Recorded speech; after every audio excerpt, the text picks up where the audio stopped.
Shabbat Shalom, everyone. Bruchim Habaim, welcome. Welcome back, Cindy. I know that you were away in Israel, and it's good to see you. And a special welcome to all of Ethan's family and his friends, the friends of the family that are with us celebrating with him this morning. There is reason to celebrate. I've often pointed out the special quality of being able to sit on the bima during a service when there's a bar bat mitzvah, because we get to watch the faces of family and friends. This particular Shabbat, the cake was taken by a 5-month-old named Olivia, who's sitting here. And Olivia is about as cute as any 5-month-old that you can possibly see. And I would suggest to you, the best behaved baby I've seen in a very long time. And this is coming from a grandfather who just spent Thanksgiving with his grandbabies and grandchildren. I started the week wanting to write a sermon because I knew I was going away, and I went to Massachusetts first to see my son and daughter-in-law, who are expecting their second baby any moment now. Then we drove to Nyack, New York for Thanksgiving with my siblings and their children, my nieces, nephews, grandnieces, grandnephews, my other son and his children, and my daughter who lives there and her children and husband. So it was a very, very busy week. And when I started to think about the Parsha, I thought about something very different than what I landed on today. So what I'm going to do, and you'll forgive me if I wander a little bit with my thoughts. If you see me getting off message, raise your hand and I'll try to get back to where I want to be. So first of all, for those of you who don't study Torah, and I know there are a few of you here who occasionally will hear the narrative but aren't part of this world of Torah students, understand that the Torah is both a literal piece of literature that we read for its plain meaning, and that's called its pshat. But we don't stop there. Jewish Torah learners don't stop at the pshat. That is the literal meaning of the text. We go into what's known as drash. And drash is the interpretive work that's done on it. Because although the text may have had particular meaning for the people in its time when it was written, over time, the meaning seems to develop and change as we develop and change. And some of the things that are written in the text, which seem to have been either meaningful or made sense in its own time, don't really make sense in a contemporary time. And so we want to find out how we can make all of those things match. How do we bring it together? And how do we keep the Torah coherent and meaningful for us in our world, in our time? So this morning, as you've heard over and again, we read Parshat Toldot, which means generations. And it's about, amongst other things, Jacob swindling his brother Esau out of both his birthright and his blessing. Ariella, I know you got that this morning. We don't like to admit this aspect of Jacob's character, but he seems to be a rather deceptive guy. We don't want to admit it because Jacob becomes Israel, and we are Bnei Yisrael. We are the children of Israel. And so there's something really uncomfortable in that, being named for someone who is a swindler. The swindle, the deception of his brother, is quite an auspicious beginning for a people. In some ways, I think that incident is best left unmentioned. It's not proudly displayed in the family album, as we might say. One of the things, now I will say this especially to the guests who are here, that we aren't afraid to do, and that is we push back at the text. If the text says something that we feel is uncomfortable, we don't only deal with it by making up apologetics, we also deal with it by confronting that which makes us uncomfortable. And that is, we look at something that's hard. And this idea then of Jacob being a swindler is very difficult. So what is the Torah trying to teach us? There are multiple ideas here in terms of what the Torah is trying to teach us. And I believe some of the ideas are contained in the essential message of what does it mean to be a Jew. Jacob lived during a time where material and spiritual priorities were assigned to the firstborn. So in this case, it would have been Esau. Like those after and before him, there's a demonstrable, or there's an established order that's demonstrated. That order is what preserved the hierarchies of societies. And that order was supposed to have been inviolable.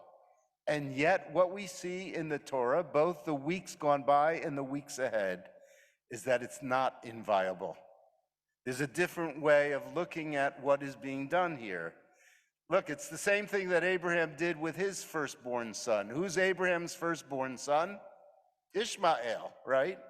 But Ishmael is not the one who inherits Abraham's birthright as it was, but it's Isaac who inherits it. And the same thing happens later on in the text with Joseph and his sons. Reuven is not the most important. Rather, Judah and Benjamin are the most important. They're not the firstborn son. So although the privilege of the firstborn is a widespread assumption in the Bible, what we see is that it's subverted. It's subverted here when Jacob blesses Joseph, and it's also subverted with Jacob and his grandsons. So we can look at it now in a broader concept, and that what we see is that the order of things is not necessarily the way things should be in the future. That we are not slaves to the past, but rather we can learn from the past and we can change the future. It's also true with us as a people, when you think about it, because we are an extraordinary people who have contributed immensely to our world. But where do we come from? Before we were Jews, we were Hebrews, Ivrim. It meant we were the people from the other side of the tracks. And yet we've become one of the most important peoples in the world. Where does our Jewishness begin?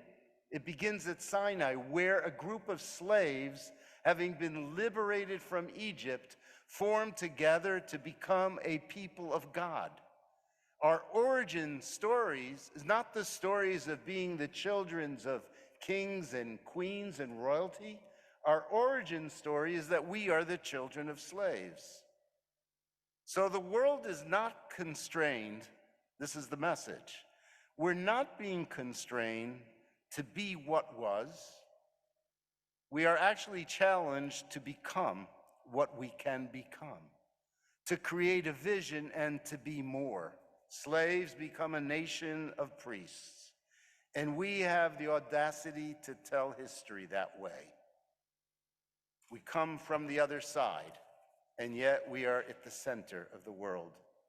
We are people who give direction to the world. So I think there's something really special that's being taught here.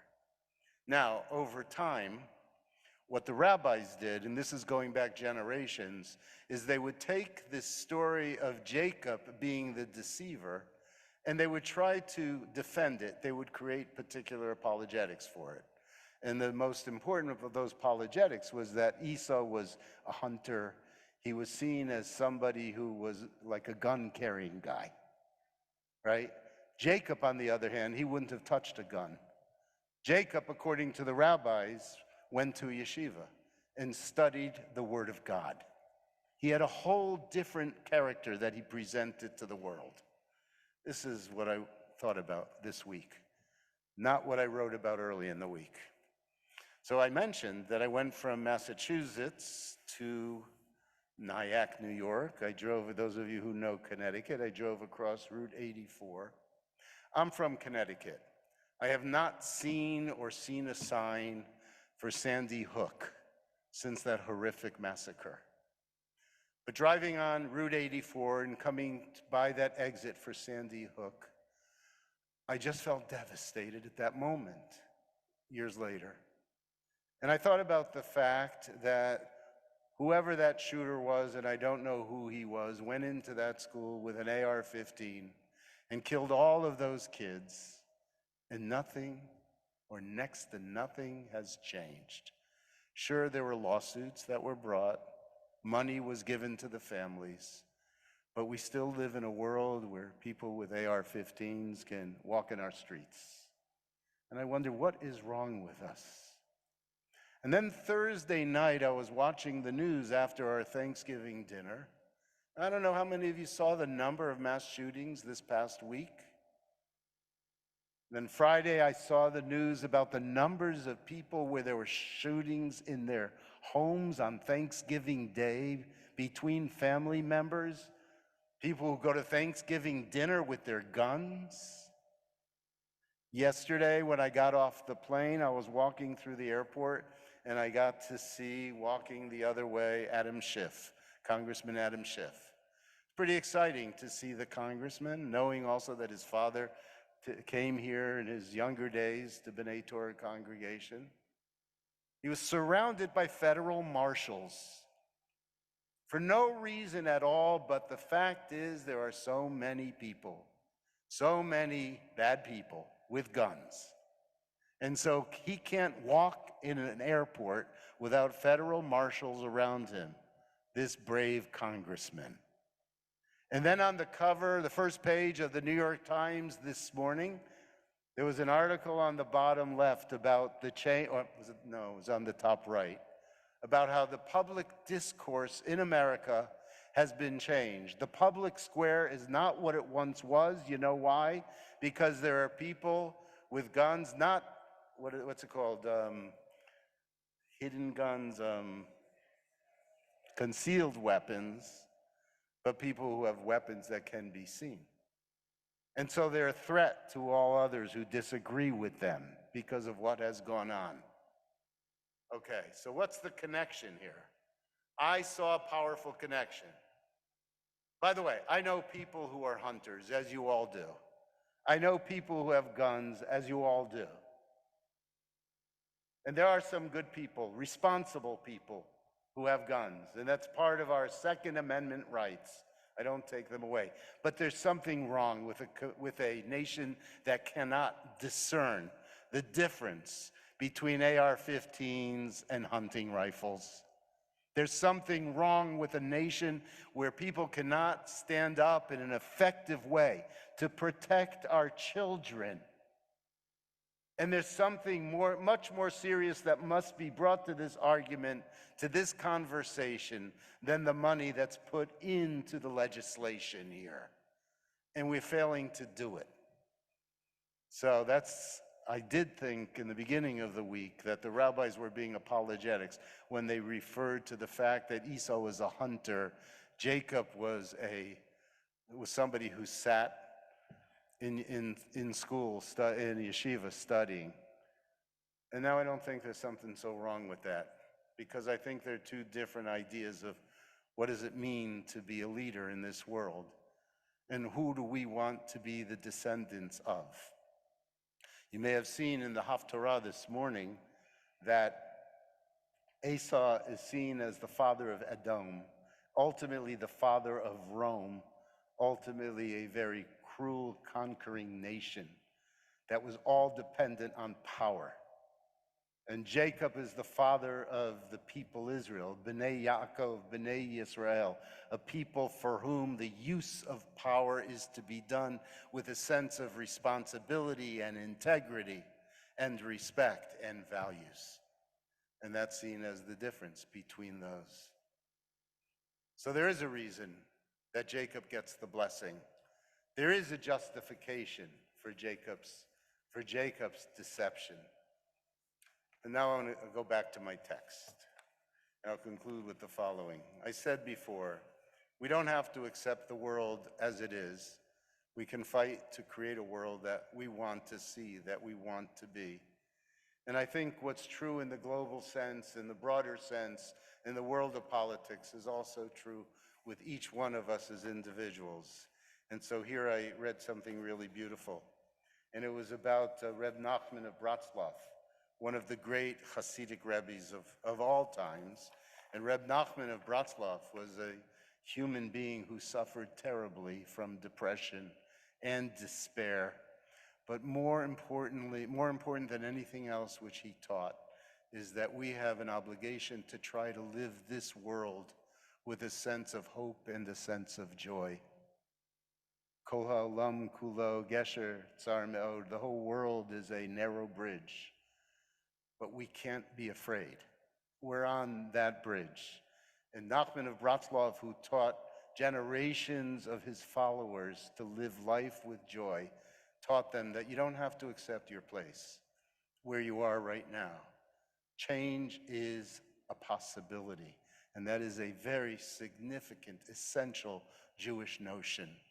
We can change. We think that even leopards can change their spots. Not sure how, but that's what we think. So anyway, I wish you all Shabbat Shalom. We have great pride in being B'nai Yaakov, being B'nai Yisrael. Shabbat Shalom.